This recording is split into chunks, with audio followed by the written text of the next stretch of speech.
मिले। इन वीडियो को दोस्तों और परिवार के साथ साझा करें। सबसे महत्वपूर्ण बात यह है कि यह अध्ययन आपको बुद्धिमानी से चलने में मदद करे। धन्यवाद।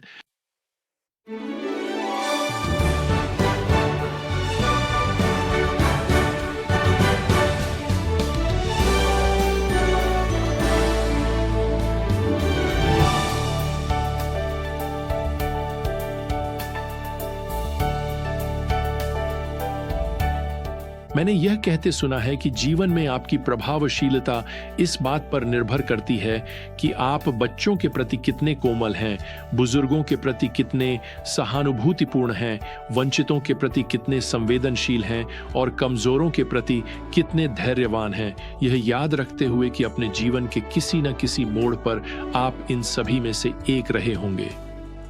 दिलचस्प विचार है ना? तो आज जब हम अपनी यात्रा शुरू करते हैं, 1 तीमुथियुस अध्याय 5 के माध्यम से प्रेरित पौलुस हमें यह सलाह देने जा रहे हैं कि हमें लोगों के साथ, खासकर कलीसिया के परिवार में कैसा व्यवहार करना चाहिए। अब वह विभिन्न उम्र के लोगों के बारे में निर्देशों के साथ शुरू करते हैं। पौलुस यहाँ पहली और दूसरी आयत में लिखते हैं, किसी वृद्ध पुरुष को डांटो नहीं, बल्कि उसे वैसे ही प्रोत्साहित करो जैसे अपने पिता को करते हो।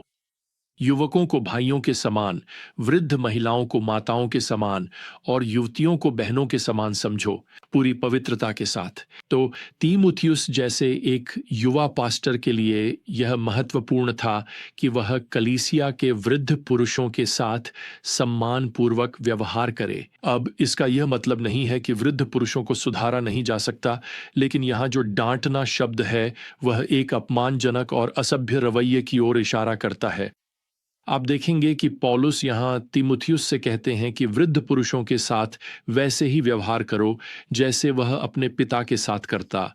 इसके बाद पौलुस इस पारिवारिक दृष्टिकोण को युवकों की ओर भी बढ़ाते हैं, पुरुषों, वृद्ध महिलाओं और युवतियों के साथ भी, जैसे कि युवा पुरुष भाई हैं, वृद्ध महिलाएं माँ हैं और युवतियां बहनें हैं। यह एक अच्छा स्मरण है कि स्थानीय कलीसिया एक आत्मिक परिवार है। तो यह केवल तीमुथियुस के लिए ही अच्छा सुझाव नहीं है, बल्कि हम सभी के लिए है। कल्पना कीजिए कि अगर हम इस सिद्धांत को कलीसिया में अपने सभी संबंधों पर लागू करें तो क्या होगा? तो युवतियों का कभी भी फायदा नहीं उठाया जाएगा, वृद्ध महिलाओं की कभी अनदेखी नहीं की जाएगी, वृद्ध पुरुषों को कभी बूढ़ा और अप्रासंगिक समझकर दरकिनार नहीं किया जाएगा और युवा पुरुषों को बातचीत से कभी बाहर नहीं किया जाएगा। अब इसी के साथ पौलुस तीमुथियुस को विधवाओं के बारे में कुछ निर्देश देते हैं। ध्यान रखें कि उन दिनों में पति के सहारे के बिना विधवाएं विशेष रूप से असुरक्षित होती थीं, खासकर इन बाइबल के समय में। पौलुस यहाँ तीसरी आयत में लिखते हैं, विधवाओं का आदर करो जो वास्तव में विधवा हैं। तो सच्ची विधवा होने का क्या अर्थ है? पौलुस आगे कुछ प्रकार की विधवाओं का वर्णन करते हैं। वह यहाँ चौथी आयत में कहते हैं कि हो सकता है किसी विधवा के परिवार के सदस्य हों और यदि ऐसा है तो परिवार को ही उनका सहारा बनना चाहिए। वास्तव में यहाँ आगे 8वीं आयत में भी संदर्भ अभी भी विधवाओं की देखभाल के बारे में ही है और पौलुस यह लिखते हैं, यदि कोई अपने संबंधियों की, विशेषकर अपने घर के लोगों की देखभाल नहीं करता तो उसने विश्वास का इनकार किया है और वह अविश्वासी से भी बुरा है। यह तो बहुत कठोर भाषा है किसी ऐसे व्यक्ति के लिए जो अपने वृद्ध परिवारजनों की देखभाल नहीं करेगा। अब यहां थोड़ा पीछे चलते हैं। 5वीं आयत में पौलुस उस विधवा का वर्णन करते हैं जिसके कोई जीवित परिवारजन नहीं है और वे लिखते हैं कि वह पूरी तरह अकेली छोड़ दी गई है। वास्तव में पौलुस उसे एक समर्पित विश्वासी के रूप में वर्णित करते हैं। ये ऐसी विधवा है जिसका सम्मान किया जाना चाहिए, जैसा कि पौल लिखते हैं। लेकिन उनका सम्मान करने का क्या मतलब है?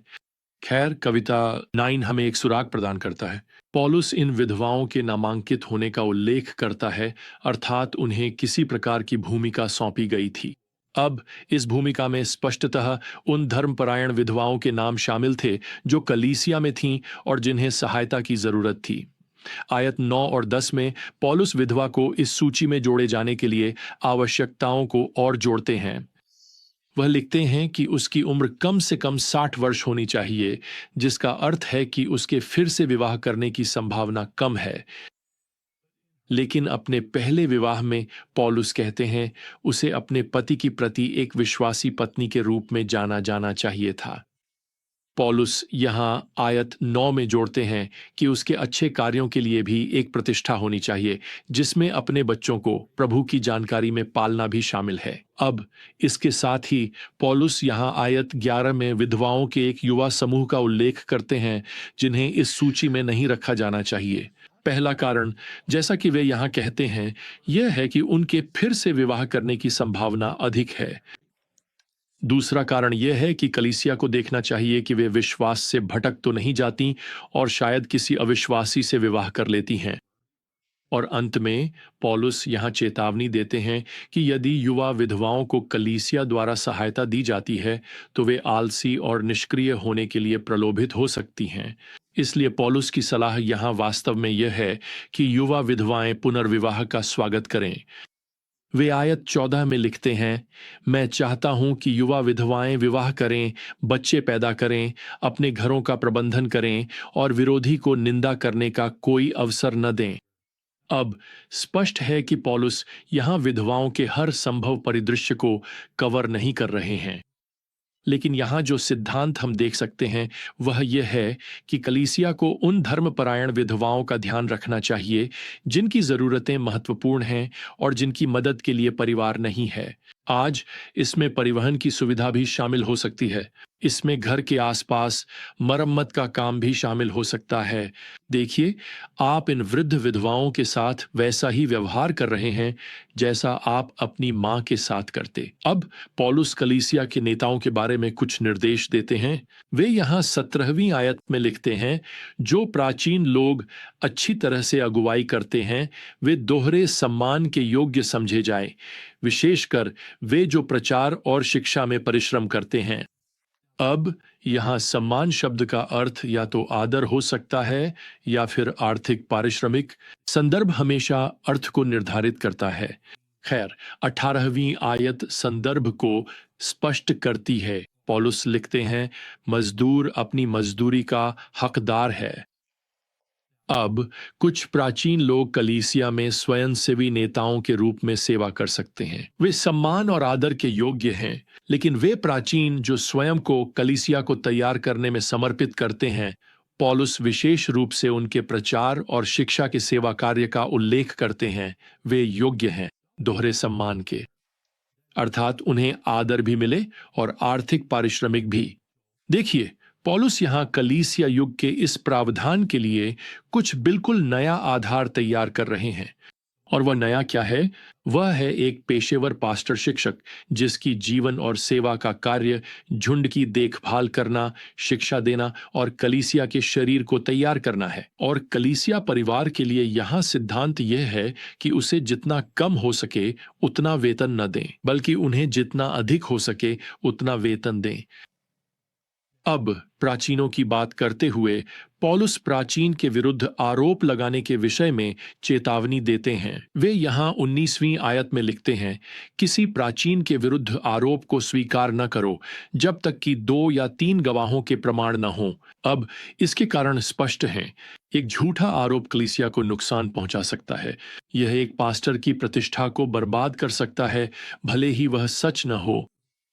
इसलिए स्पष्ट प्रमाण होना चाहिए जो कई गवाहों द्वारा समर्थित हो। अगर वह दोषी है तो कलीसिया को इसे अनदेखा नहीं करना चाहिए, जैसा कि आज कई कलीसियाएं कर रही हैं। वास्तव में यदि प्राचीन पश्चाताप करने से इनकार करते हैं और वे दोषी हैं, तो पौलुस यहाँ 20वीं आयत में लिखते हैं, उन्हें सबके सामने डांटो, अर्थात सभा में ही, ताकि बाकी लोग यानी मंडली डर में रहें। अब यहाँ पर 22वीं आयत में पौलुस यह संकेत देते हैं कि कलीसिया के अगुओं को अनुशासित करने की आवश्यकता काफी हद तक टाली जा सकती थी यदि कलीसिया ने, जैसा कि वे लिखते हैं, हाथ रखने में जल्दीबाजी न की होती। दूसरे शब्दों में, अगर वे किसी व्यक्ति को उस पद पर जल्दबाजी में न बैठाते। अब इन सब बातों को ध्यान में रखते हुए पौलुस मंडली के सभी लोगों को यह वाक्यांश देकर आदेश देते हैं, अपने आप को शुद्ध रखो। तीमुथियुस को इसमें सावधानी बरतनी थी। वास्तव में वह अपनी प्रतिष्ठा को लेकर इतने सतर्क थे कि वे केवल पानी पीकर अपनी सेहत को खतरे में डाल रहे थे। पहली सदी में यह कोई अच्छा विचार नहीं था। पौलुस के समय का सामान्य दाख मधु किण्वित रस होता था, जिसे पानी में मिलाया जाता था। इससे पानी में मौजूद बैक्टीरिया और परजीवी साफ हो जाते थे। अब तीमुथियुस को पेट की समस्या हो रही है और पौलुस यहाँ 23वीं आयत में लिखते हैं, अब से केवल पानी न पी बल्कि थोड़ा दाख मधु भी ले, अपने पेट और अपनी बार बार होने वाली बीमारियों के कारण। देखिए, तीमुथियुस की प्रतिष्ठा के प्रति चिंता आजकल लगभग भुला दी गई है, क्योंकि आज के मसीही अपने पीने पर गर्व करते नजर आते हैं। मैंने दूसरों से कहा है कि अगर उनके डॉक्टर ने इसे लेने की सलाह दी है तो मुझे इसमें कोई आपत्ति नहीं है, लेकिन अगर डॉक्टर ने नहीं कहा तो फिर इसे क्यों पीना। अब जैसे ही छठा अध्याय शुरू होता है, पौलुस अभी भी दूसरों के साथ कैसा व्यवहार करना चाहिए इस बारे में बात कर रहे हैं, और वे यहाँ दासों के बारे में कुछ संक्षिप्त टिप्पणियां देते हैं। उनकी बातें अब इफिसियों और कुलुस्सियों के साथ मेल खाती हैं। हम इस विषय पर पहले ही चर्चा कर चुके हैं। पौलुस आज के हमारे सोच के अनुसार दासता का समर्थन नहीं कर रहे हैं। यहाँ रोमन साम्राज्य में सचमुच लाखों दास खेतों में काम करने वाले शिक्षक, यहाँ तक कि पारिवारिक डॉक्टर के रूप में भी सेवा करते थे। अगर वे विश्वासी हैं तो पौलुस यहाँ पहली आयत में कहते हैं कि उन्हें अपने स्वामियों को हर प्रकार से आदर योग्य समझना चाहिए, ताकि परमेश्वर का नाम और शिक्षा बदनाम न हो।